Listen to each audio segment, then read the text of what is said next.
दोस्तों जय हिंद। एक बार फिर से मैं कंप्यूटर के कुछ इंपॉर्टेंट क्वेश्चन के साथ आपके पास हाजिर हूँ। आइए शुरू करते हैं। पहला क्वेश्चन है, ट्विटर के सीईओ कौन है? Who is the CEO of Twitter? तो ट्विटर आप लोग जानते हैं इस समय बहुत ट्रेंडिंग में है। ट्विटर का आप लोग जानते हैं माइक्रो ब्लॉगिंग के रूप में भी प्रयोग होता है। छोटे छोटे मैसेज के रूप में लोगों तक अपनी बात हम पहुँचा सकते हैं और इसका क्विक रिस्पॉन्स भी देखा गया है। जब लोग परेशान होते हैं, उलझन में होते हैं किसी समस्या को लेकर के, तो हाई प्रोफाइल के लोगों को ट्वीट कर देते हैं, हाई प्रोफाइल के लोगों को मैसेज भेज देते हैं ट्विटर के माध्यम से, जिससे उनकी समस्या तुरंत सॉल्व होती है, जैसे किसी मिनिस्टर लेवल पे होगा या मुख्यमंत्री लेवल पे। तो आइए इसके विकल्प को देखते हैं। इसका विकल्प है Jack Dorsey, Evan Williams, Noah Glass and Biz Stone. बहुत ही थोड़ा सा मार्केट से हटके क्वेश्चन है, क्योंकि ट्विटर जानते हैं लेकिन सीईओ जानना लोग नहीं चाहते, तो मैंने सोचा कि बता दिया जाए, हो सकता है सवाल आपका फंस जाए आ जाए। तो इसका आंसर होगा जैक डॉर्सी। जैक डॉर्सी जो हैं ये आपके सीईओ हैं ट्विटर के। अब नेक्स्ट क्वेश्चन की तरफ चलते हैं हम लोग। नेक्स्ट क्वेश्चन है, full form of POP3। POP3 क्या होता है? POP3 होता है आपका point of presence, post office protocol and point of protocol.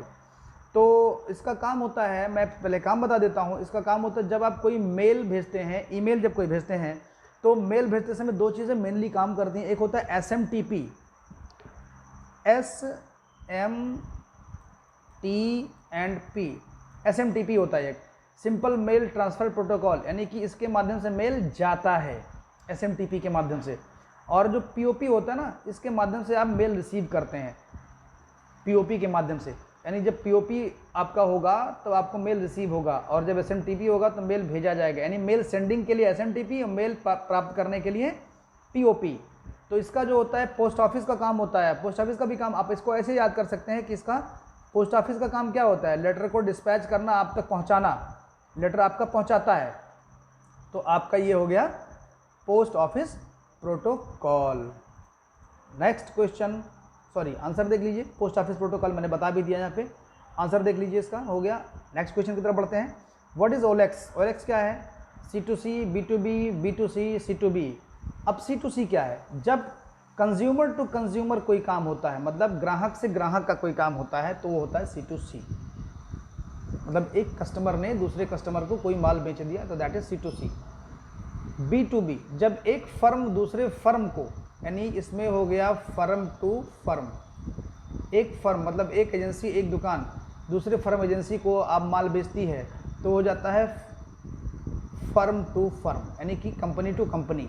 फिर ये होता है B2C, माने हो गया कि कोई कंपनी, यानी बिजनेस मतलब बिजनेस टू बिजनेस। ऊपर का था कंज्यूमर टू कंज्यूमर, यानी कि कस्टमर टू कस्टमर। फिर दूसरा था B2B, यानी बिजनेस टू बिजनेस, और तीसरा था बिजनेस टू कस्टमर, यानी कि कंज्यूमर। तो बिजनेस टू कंज्यूमर जब हो जाएगा, तो यानी कि कोई बिजनेस, यानी कोई फर्म किसी कंज्यूमर को सामान बेचती है, तो हो जाता है B2C। अब यहाँ C2B क्या है? जब कोई कंज्यूमर किसी बिजनेस वाले को, यानी कि किसी फर्म को या किसी दुकान को जब माल बेचता है कोई कस्टमर, तो C2B हो जाता है। जिसका अब आप समझ चुके होंगे, गेस कर लिए होंगे। आंसर देखते हैं, C2C। यानी OLX क्या है?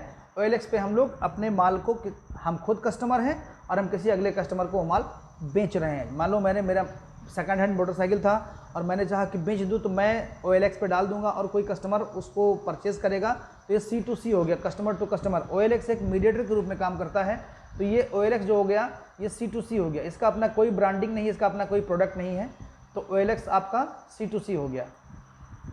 नेक्स्ट, कंप्यूटर के घड़ी की गणना किसमें की जाती है? What is the computer clock calculated? Answer है गीगाबाइट, गीगाहर्ट्ज, मेगाहर्ट्ज, बीट पर सेकंड। तो आप इसमें देखिए, जो आवृत्ति होती है जो कंप्यूटर की घड़ी की, वो कैलकुलेट की जाती है मेगाहर्ट्ज में। अगला क्वेश्चन है, निम्न में से कौन सा पॉइंटिंग डिवाइस नहीं है? Which of the following is not a pointing device? Pointing device, जैसे कि मेरा माउस देखिए आपके स्क्रीन पे चल रहा है, तो ये पॉइंटिंग डिवाइस है, क्योंकि ये पॉइंट करता है, इसका पॉइंटर इसमें एक है।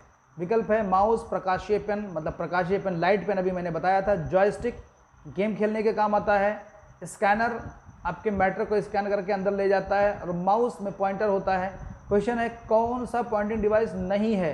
तो माउस में पॉइंटर होता है, लाइट पेन में भी पॉइंटर होता है, स्क्रीन पे पॉइंट करता है, और जॉयस्टिक भी पॉइंट करता है।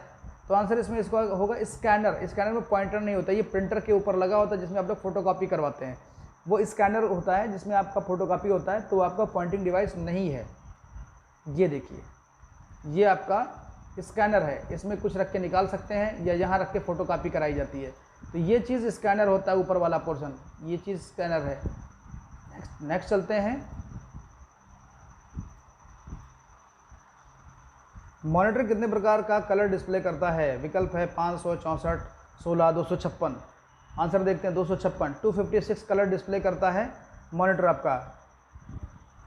इनमें से सबसे तेज़ कौन सी मेमोरी एक्सेस करती है? विकल्प है register memory, cache memory, storage memory, virtual memory. इसमें आपका कैश मेमोरी है। कैश मेमोरी बहुत तेज़ी से काम करता है। ये सीपीयू के साथ लगा होता है कि जब हम कोई काम सीपीयू को बार बार देते हैं तो वो उस काम को, उस फंक्शन को, उस कमांड को उठा के कैश मेमोरी में डाल देता है, और जैसे उस कमांड की बात आती है फट से वहाँ से उठा लेता है। तो इसलिए इसकी स्पीड तेज़ हो जाती है कैश मेमोरी की। आगे कभी क्लास होगा तो विस्तार से बताऊँगा। ये आप देख सकते हैं, ये सीपीयू हो गई और ये इसका कैश मेमोरी हो गया। मान लिया इसको कोई काम दिया गया और यही काम बार बार इसको दिया जा रहा है, बार बार दिया जा रहा है, कई बार इस काम को दिया जा रहा है। ये क्या करेगा, उस कमांड को या उस काम को उठा के इसमें डाल देगा कैश मेमोरी में, और फिर काम पड़ने पर यहीं से उठाता रहेगा, ये कैश मेमोरी से लेता रहेगा। तो स्पीड तेज़ हो जाती है, इसको फिर दूर से कमांड को उठाना नहीं पड़ता है। तो ये कैश मेमोरी हो गया मेरा। नेक्स्ट, इंटरनेट में किस टोपोलॉजी का उपयोग होता है? विकल्प है मेश, रिंग, ट्री और नोटा। आंसर इसका है मेश टोपोलॉजी। मेश टोपोलॉजी क्या होता है? जब इंटरनेट को हम बड़े पैमाने पे यूज़ करते हैं, कंप्यूटर का नेटवर्किंग बड़े पैमाने पे जब भी यूज़ होगा तो मेश टोपोलॉजी लगेगा कि उसमें हर नोड का हर नोड से कनेक्शन होता है। ये देखिए, इस बंदे को देखेंगे तो ये इससे भी जुड़ा है, इससे भी जुड़ा है, इससे भी जुड़ा है, इससे भी जुड़ा है, इससे भी जुड़ा, ऐसे सारे कंप्यूटर जुड़े हुए हैं। तो मेश टोपोलॉजी में सारे कंप्यूटर एक दूसरे से जुड़े होते हैं, कोई अनटच नहीं होता, इसलिए मेश टोपोलॉजी नेट के लिए सक्सेस होता है। अगर नहीं होता तो एक कंप्यूटर, अगर सर्कल में होता तो एक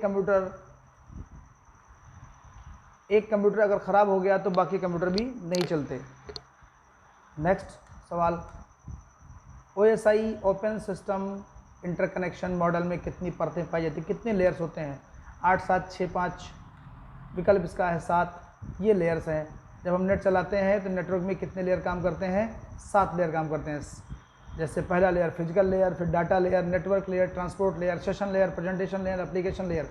ये 7 लेयर होते हैं जो नेटवर्क के कनेक्शन में काम आते हैं। नेक्स्ट, पेज को नीचे करने के लिए किस कुंजी का इस्तेमाल किया जाता है?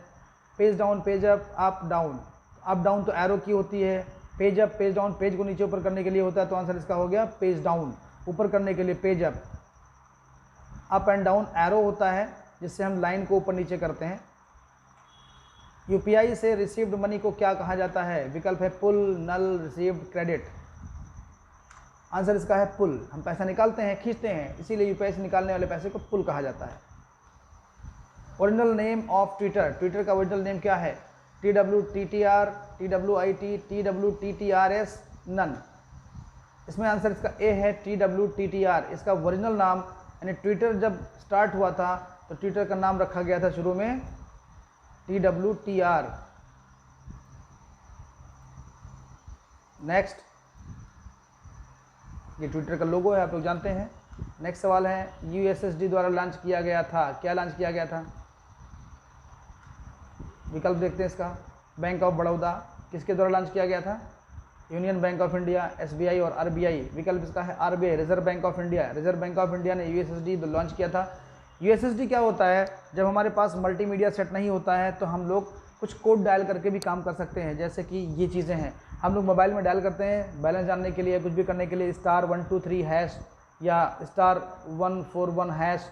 ये दोनों चीज़ें या ऐसे और भी जो भी कोड्स होंगे वो सारे कोड आपके क्या कहलाते हैं? वो सारे कोड आपके कहलाते हैं USSD, अनस्ट्रक्चर्ड सप्लीमेंट्री डाटा करके है ये। नेक्स्ट देखिए, एंटीवायरस किस प्रकार का सॉफ्टवेयर है? System software, utility software, firmware या एप्लीकेशन सॉफ्टवेयर? आंसर इसका है यूटिलिटी सॉफ्टवेयर। एक प्रकार का टूल है जिसके माध्यम से कंप्यूटर के वायरस हटाए जाते हैं। ये देखिए, बहुत सारे आपके टूल ये दिए गए हैं। ये टूल क्या करते हैं? वायरसेस को हटाते हैं। Norton, Kaspersky, Avast, Avira, AVG, net protector, Kaspersky, Pandas, बहुत सारे हैं। ये सारे क्या करते हैं? आपके कंप्यूटर के वायरस को हटाते हैं। अगर दोस्तों ये क्वेश्चन समझ में आए होंगे, आंसर आपको अच्छे लगे होंगे, क्वेश्चंस आपको पसंद आए हैं, तो मेरे चैनल को सब्सक्राइब कीजिए, वीडियो को शेयर कीजिए, लाइक ज़रूर कर दीजिएगा, जिससे हमारा हौसला बढ़े और हम आगे आपको अच्छे अच्छे वीडियोस दे पाएँ। धन्यवाद।